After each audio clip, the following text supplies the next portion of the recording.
Hey, what's up? I'm Guy. I'm John. This is our YouTube channel. Subscribe to it. Give this video a like. Check out our podcast also below in the description. Oh, yeah. All right, John, here's what this video is about. Roadblocks to the 49ers winning the NFC West. Again, one for each team. Rams, Seahawks, Cardinals. How could each of those teams stop the 49ers on their quest to defend the West? Let's start with the – who should we start? Let's start with the Seahawks just because it's always about the Seahawks, it feels like. Mm-hmm. Russell's an obvious one. The guy's just a terror, but that's not new. I think he's terrorized the Niners really since he's become a really good player. Yeah. Feels like. Yeah. But now, and then since he became the central part of that team, for sure. Yeah. And we saw two fantastic games between the two teams last year. What is one thing the 49ers have? Well, I guess the Seahawks have an elite defender in Bobby Wagner, right? Jadeveon was a motherfucker last year. At this point, he's not back with anybody.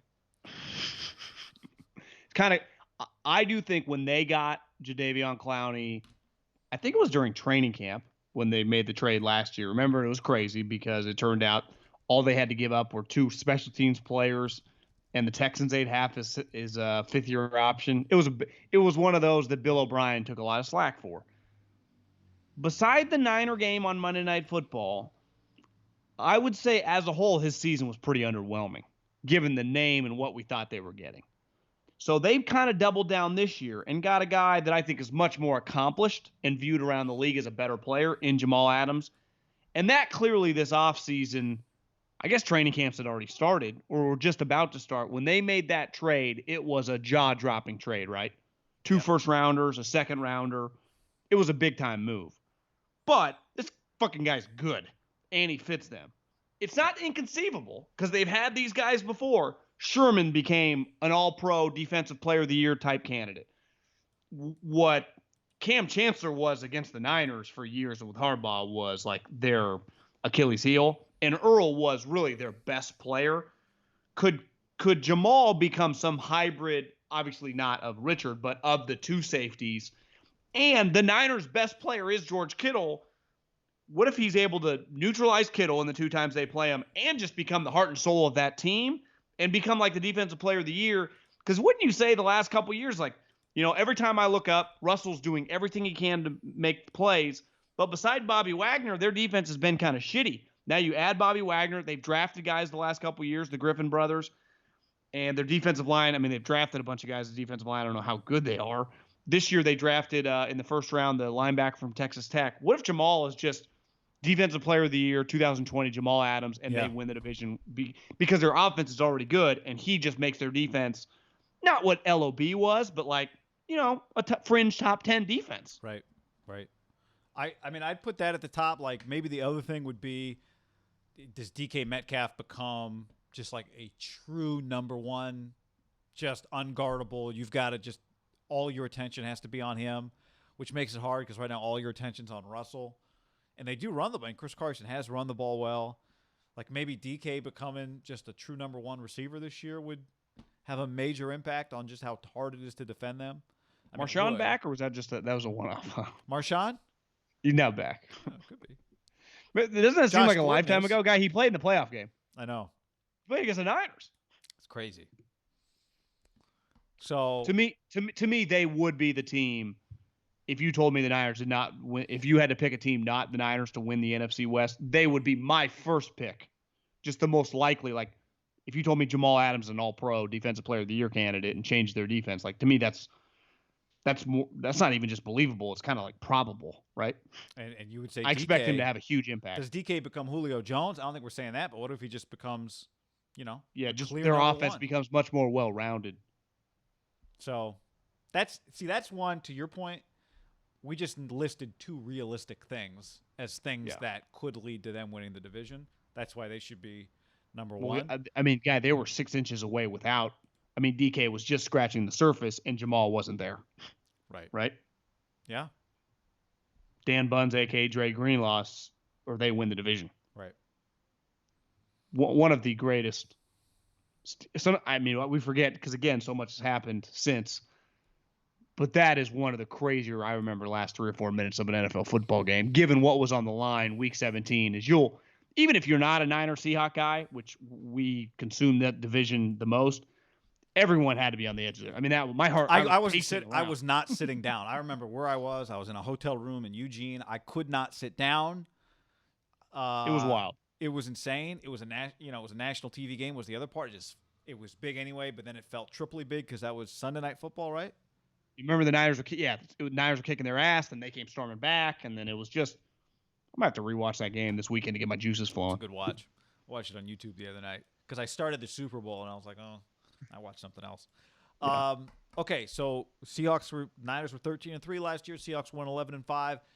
The third place team in the West, 9-7. The Rams been to the Super Bowl.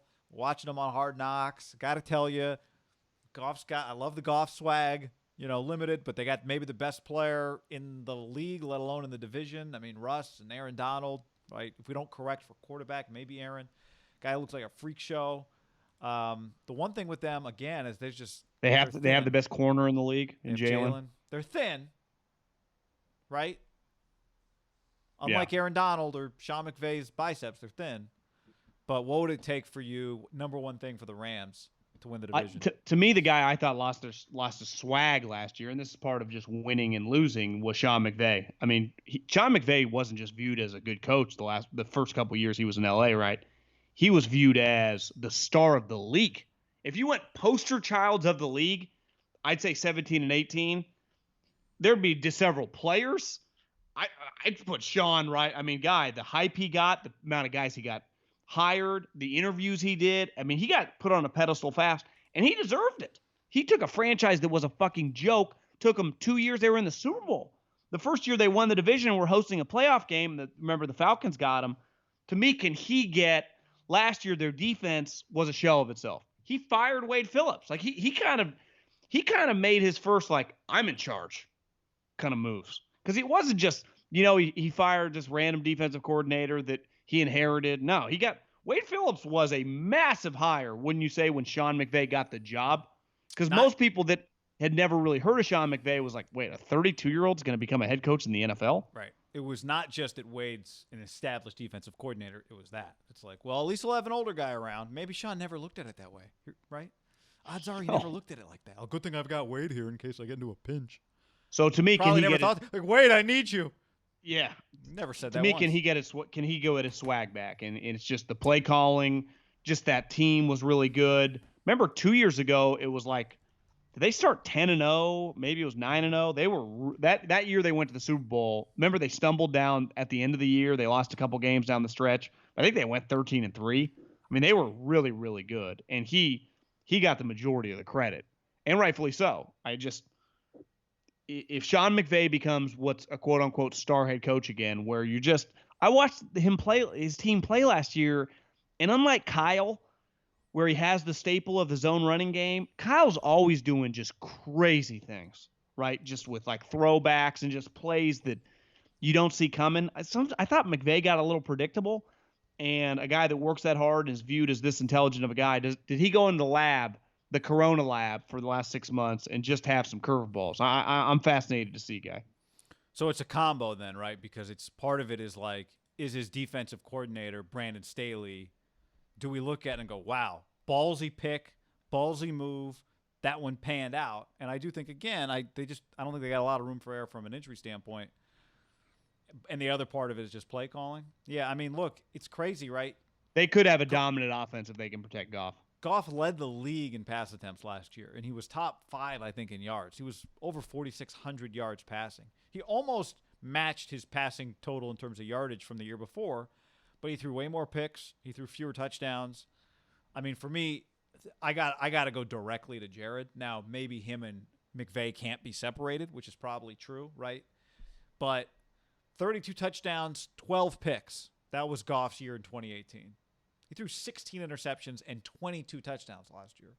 So I think there's a big part of this is is he going to grow into the guy that kind of we thought he was going to be after 17 and definitely after 18?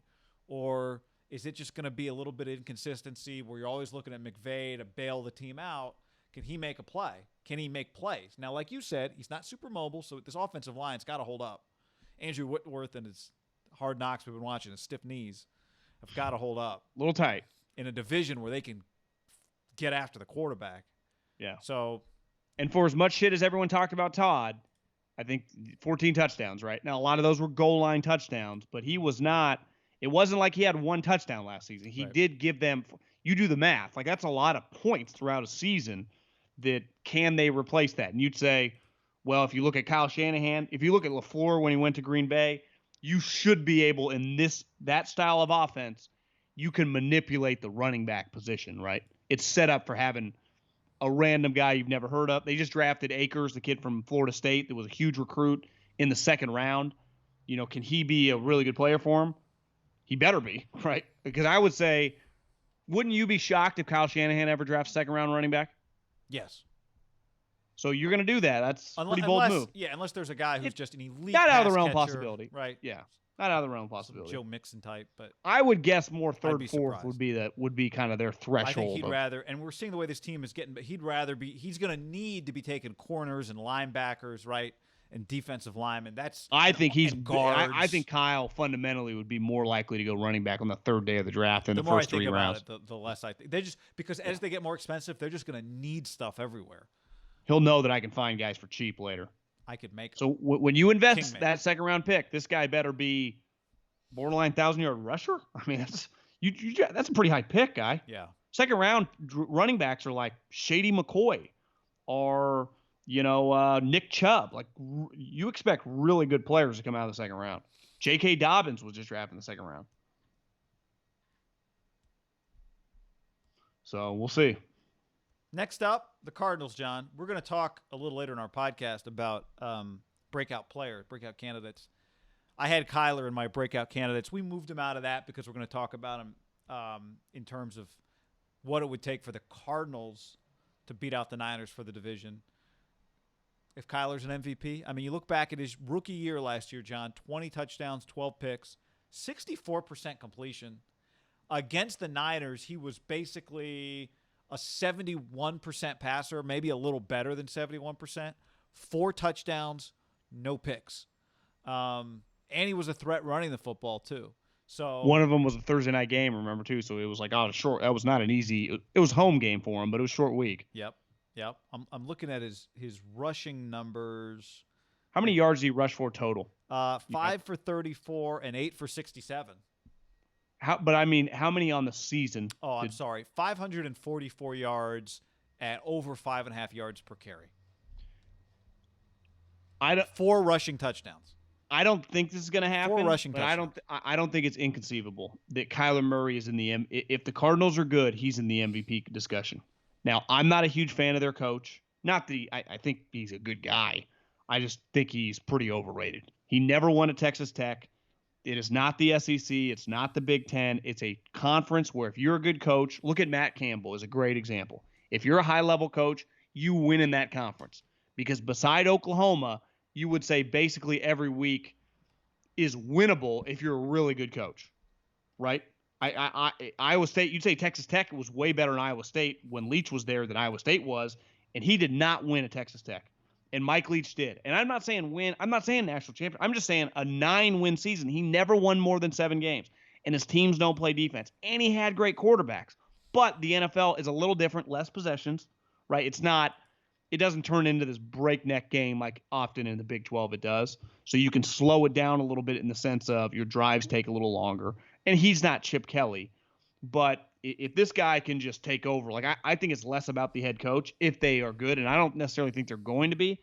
But I do – you'd have to be blind to not to see this guy has immense talent, right, the quarterback. Like he's – to me, Lamar's a better pure runner, but I don't think it's that far off. And this guy is a way superior passer at the same age. You think we know a lot quicker about what we think about him than about Baker, right?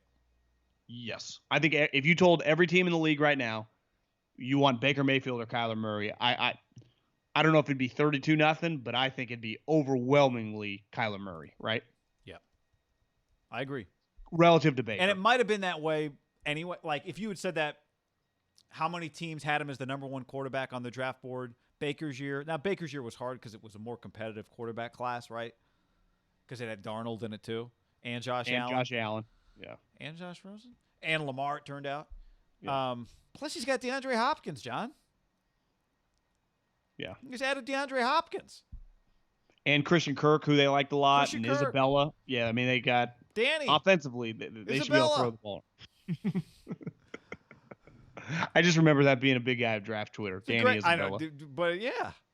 He made a play last year against the Niners, remember? I do. He made a play early in the year. I think people were like, okay, this guy is not just like a preseason guy, kind of that everyone's hot on. Now, one thing that helps, like Lamar, for example, right, is Harbaugh is not like, we only pass. Hell, they only run. But they want to be balanced. I do think, and you were mentioning this about, and who's Cliff Kingsbury's like college football mentor is Mike Leach. Isn't that where he got to start? Playing for Mike Leach at Texas Tech? Isn't that Kingsbury? They fundamentally don't really believe in the running back. Well, I mean, there are definitely air raid guys that, like Graham Harrell is an air raid guy, but he believes in the running back a whole lot more than Leach does. Lincoln's an air raid guy. He believes in the running back. So, I would say Cliff's history would be closer to Leach than it would be like Lincoln Riley. And just in terms of when I think Lincoln Riley, I think running. He likes to run the ball as much as he likes passing it. Like Chip Kelly. Not some spread guy. Like Chip Kelly was known for spread, speed. When I think Chip, I thought running. Like he wanted to run the ball. When I think Leach and I think Cliff, I think passing. Whether that's just what comes to my mind, whether that's fair or not. Yeah, I mean, I'm just looking like they were middle of the pack last year in terms of maybe probably a little below middle of the pack in carries. And they only won 5 games. So that means they were down in a lot, right? Yeah. But, I mean, they were top. They ran for 19, almost 2,000 yards, John. I mean, that was that 10th, 11th, 1, 2, 3, 4. I don't know why every NFL stats page eliminates the rankings. 1, 2, 3, 4, 5, 6, 7, 8, 9, 10th in rushing, total yards. Well, I mean, their quarterback ran for 500, right? So that gives you, like a lot of teams, quarterback doesn't even run for 100. So that's a huge little 400 or 500 boost. Yeah. Now, you could argue, I think Cliff would say, well, that's part of our running game, our quarterback. Yeah. And I'd be like, well, you're not wrong. He's dynamic run. Yeah. How many of those are designed? How many of those are real options in the play? How many of those are him running for his life? Yeah. But which their offensive line's not great, so he's running for his life a lot. Here's what you know. Like if you're going, well, the Cardinals aren't going to jump up and beat the Niners or take the Niners spot. They might win one of the 2 head-to-head games because they almost did last year, right? Well, guys, we're 10 days away. Here we go.